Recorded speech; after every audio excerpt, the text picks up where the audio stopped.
இன்றைய தலைப்பு செய்திகள். தமிழகத்தின் புதிய அரியணையில் விஜய், அமைச்சரவை ரகசியங்கள். தமிழக அரசியல் வரலாற்றில் ஒரு புதிய சகாப்தம் தொடங்கியிருக்கிறது. கோடிக்கணக்கான ரசிகர்களின் தளபதியாக இருந்த விஜய் இன்று தமிழகத்தின் முதலமைச்சராக அரியணை ஏறுகிறார். 234 தொகுதிகளிலும் அனல் பறந்த சட்டமன்ற தேர்தலின் முடிவுகள் திராவிட கட்சிகளின் பல சகாப்த கால ஆதிக்கத்தை உடைத்தெறிந்துள்ளன. 108 இடங்களை பிடித்து தனிப்பெரும் சக்தியாக உருவெடுத்திருக்கும் தமிழக வெற்றி கழகம் இன்று ஆட்சி அமைக்கப் போகிறது. விஜயின் அமைச்சரவையில் யாரெல்லாம் இடம் பெற போகிறார்கள்? முக்கிய துறைகள் யாருக்கு? இதை பற்றிய முழுமையான தகவல்களை இந்த பிரத்யேக செய்தியில் நாம் பார்க்க இருக்கிறோம். தேர்தல் முடிவுகள் ஒரு பார்வை. தமிழக அரசியலில் மாற்றம் ஒன்றே நிலையானது என்பது மீண்டும் ஒரு முறை நிரூபிக்கப்பட்டுள்ளது. தற்போது ஒரு தொகுதியை ராஜினாமா செய்துள்ள நிலையில் 107 எம்எல்ஏக்களுடன் பலமான நிலையில் உள்ளது. மறுபுறம் 73 இடங்களுடன் திமுக பிரதான எதிர்க்கட்சியாகவும் 53 இடங்களுடன் அதிமுக தனது இருப்பை தக்க வைத்து கொண்டும் சட்டமன்றத்துக்குள் நுழைய உள்ளன. இந்த சூழலில் ஆளுநரிடம் ஆட்சி அமைக்க உரிமை கோரியுள்ள விஜய் தனது அமைச்சரவை பட்டியலை மிகவும் நுணுக்கமாக தயார் செய்துள்ளதாக தகவல்கள் கசிகின்றன.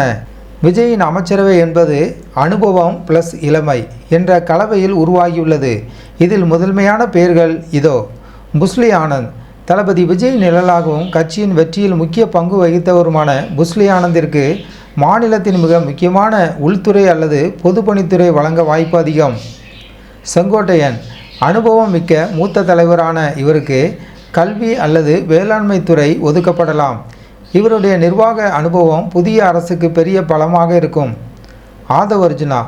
தேர்தல் வியூகங்கள் வகுப்பதில் கில்லாடியான இவருக்கு மாநிலத்தின் பொருளாதாரத்தை உயர்த்தும் நிதித்துறை அல்லது பொதுத்துறை வழங்கப்படலாம் என தெரிகிறது.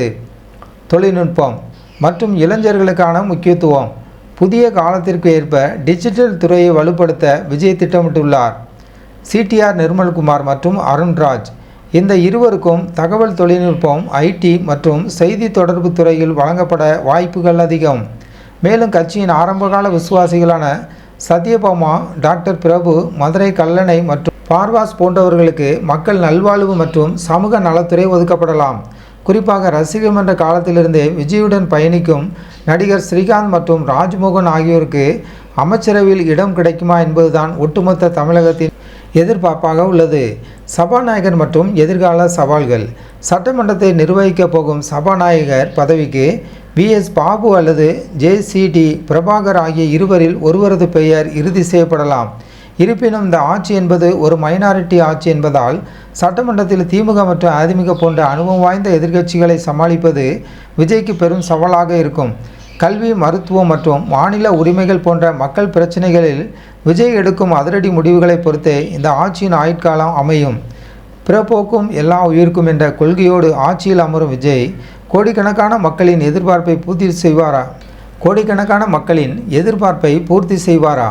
சினிமாவில் வெற்றி கொடி நாட்டிய தளபதி அரசியலிலும் சரித்திரம் படைப்பாரா? பொறுத்திருந்து பார்ப்போம். இதுபோன்ற உடனுக்குடன் அரசியல் செய்திகளை தெரிந்து கொள்ள நமது ஜனநாயகம் டிவி சேனலை சப்ஸ்கிரைப் செய்யுங்கள்.